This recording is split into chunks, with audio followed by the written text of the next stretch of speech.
Saudara yang diberkati Tuhan, Shalom. Kita akan membahas apa itu taat dan kasih.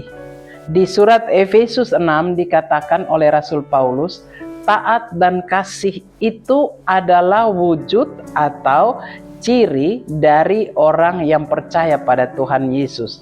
Di dalam ketaatan ada kasih. Tidak bisa kasih tanpa taat atau taat tanpa kasih. Rasul Paulus memberikan contoh hidup etika Kristen di dalam keluarga. Yang bapak jangan menyakiti hati anak-anak, orang tua mengasihi anak-anak, anak-anak jangan sampai tidak menghormati orang tua, karena itulah yang diperintahkan Tuhan Allah sebagai hukum yang utama. Hormatilah orang tuamu supaya lanjut umurmu di dunia.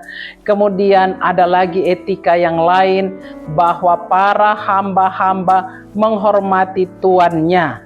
Nah, ini yang disebut sebagai etika Kristen atau karakter Yesus Kristus yang ada. Tanpa kasih, orang tidak bisa berlaku taat. Jadi, kalau begitu, apa yang harus kita lakukan? Yang kita lakukan di masyarakat, kita juga menyatakan kasih. Ketika orang membutuhkan pertolongan kita, jangan sampai kita menahan kebaikan.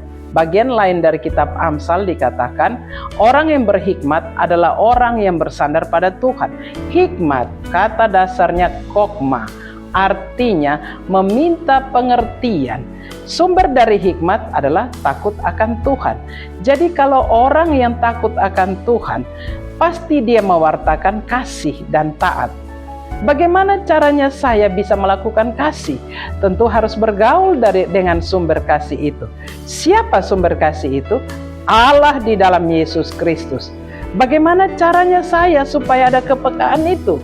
Saya tahu bahwa pikiran perasaan Kristus ada pada saya, sehingga saudara dan saya akan selalu tahu apa yang Tuhan mau bagi kita setiap hari. Nah, untuk mengetahui apa maksud Tuhan dalam hidup kita, hanya itu, taat, kasih. Kasih dan melakukan ketaatan. Firman Tuhan yang harus kita wartakan. Sebagai anak-anak kita hormati orang tua, karena tanpa orang tua anak-anak tidak ada. Anak-anak itu melakukan kasih karena dia sudah dikasihi. Orang tua mengasihi anak karena itu perintah Tuhan, dan memang mereka adalah sasaran kasih kita. Jadi kalau begitu, di dalam Efesus 6 ini apa yang harus kita wartakan dan kita renungkan? Satu, bahwa Yesus Kristus Tuhan adalah sumber kasih. Kedua, ketika kita mau melakukan kasih, maka kita taruh pikiran dan perasaan Kristus selalu di hati kita. Ketiga, kasih itu selalu menyangkal diri. Kasih itu menutupi banyak kesalahan. 1 Korintus katakan itu. Yang keempat, ketika kita melakukan kasih, pasti ketaatan akan mengiringinya. Dan yang kelima, di dalam ketaatan, pasti kita melakukan juga yang namanya kesetiaan. Teruslah melakukan kasih dan ketaatan itu, saudara-saudara. Karena kita tahu, Rasul Paulus katakan, jangan jemu melakukan kebaikan, karena jerih lelahmu tidak pernah sia-sia. Teruslah melakukan kasih, di mana ada kasih, di situ ada kuasa Tuhan. Tuhan Yesus memberkati kita sekalian. Shalom.